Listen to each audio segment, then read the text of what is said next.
with these types of radios.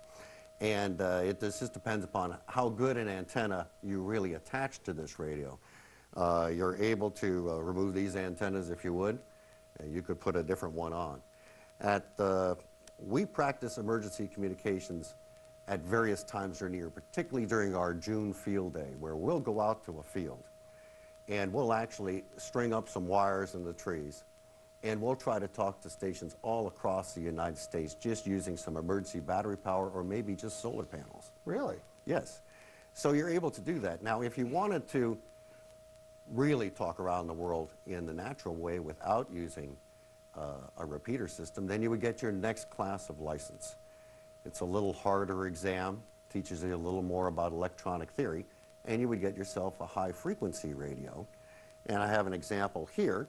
This is a very small one. You can see it's not very big. It costs somewhere between $500 and $700, if you would. And this radio is what we call all bands, all modes. It enables you to talk around the world. In fact, using a radio similar to this, I talked to New Zealand the other day. Really? Yes. This little radio right here with this kind of antenna on it? Well, I had a better antenna, Yeah, to tell you the truth. antenna than this one. But it does enable you to do that. So the ability we have is the knowledge to string these emergency antennas, to set up the proper kind of network, if you would, so as to expand our coverage and enable our amateurs in an emergency to communicate across surprisingly large distances. Now, you went off to Katrina, as I understand. Yes. You said second wave. Yes. What did you see there? It could happen here in Tampa. It could happen in Tampa. Basically, we were dispatched by the Florida Emergency Response Team Group out of Tallahassee. They were looking for radio volunteers to assist the first responder groups that had been sent to Kiln, Mississippi, which is Brett Favre's hometown. Basically, when Katrina came ashore in Mississippi, the waves just basically washed everything away for 7 miles up inland. Wow. Completely destroyed.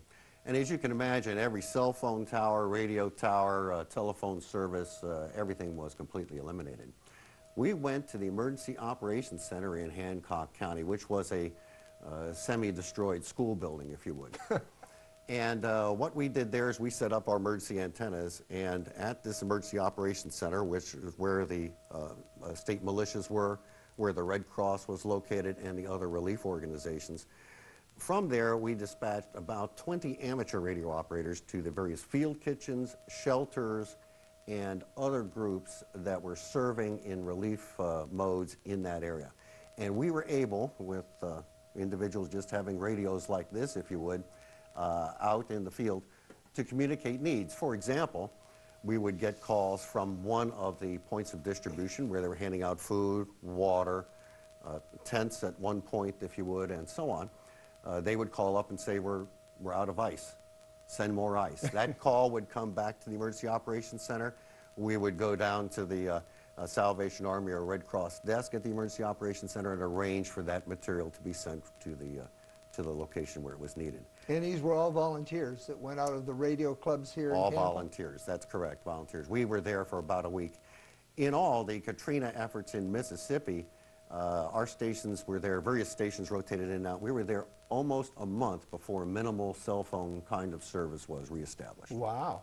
In fact, there's one fellow from Apollo Beach that's his business, is going out there and putting those back together. That's correct. In fact, the amateur radio got even further involved because of our expertise. We actually erected a radio mast and got one FM station back on the air in Mississippi.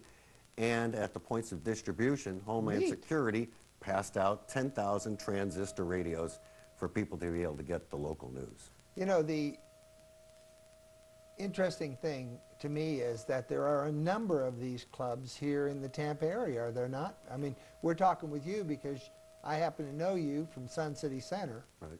But there are a lot of clubs around this area, are there not? There are. Just to give you an idea, there's 700,000 plus amateur radio operators in the United States. There's about 40,000 amateur radio operators in Florida. There's over 3,000 amateur radio operators just in the Hillsborough County area. And there are very large clubs that are involved. Tampa Amateur Radio Club has a very nice facility in Tampa. The Brandon Amateur Radio Club has a facility. We have one in Sun City Center. There's actually a separate club in Kings Point. The American Victory Ship, for those